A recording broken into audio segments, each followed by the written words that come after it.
सर्वसामान्यांच्या हक्काचा आवाज जागर जनस्थान।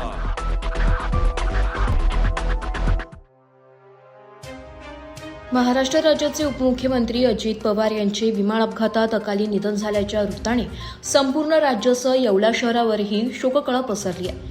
आपल्या लाडक्या नेत्याला श्रद्धांजली अर्पण करण्यासाठी येवला शहर आणि परिसरातील व्यापाऱ्यांनी गुरुवारी स्वयंस्फूर्तीने येवला बंदची हाक दिली आहे। सकाळी 11 वाजता अजितदादांच्या मूळ गावी काटेवाडी येथे त्यांच्यावर अंत्यसंस्कार होणार आहे। याच पार्श्वभूमीवर येवला व्यापारी महासंघ आणि हॉटेल व्यापारी संघाने दुपारी 12 वाजेपर्यंत सर्व व्यवहार बंद ठेवण्याचा निर्णय घेतलाय।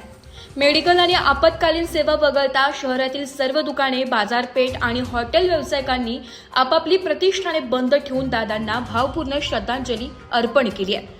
एक कर्तव्यदक्ष आणि धडाडीचा नेता गमावल्याची भावना सर्वसामान्यांमध्ये असून येवल्यातील जनतेने शांततेत बंद पाळून आपला शोक व्यक्त केलाय, असे व्यापारी महासंघाच्या वतीने सांगण्यात आलंय। या घटनेमुळे शहरात सन्नाटा पसरलाय। जागर जनस्थानसाठी प्रतिनिधी सचिन वखारे, येवला।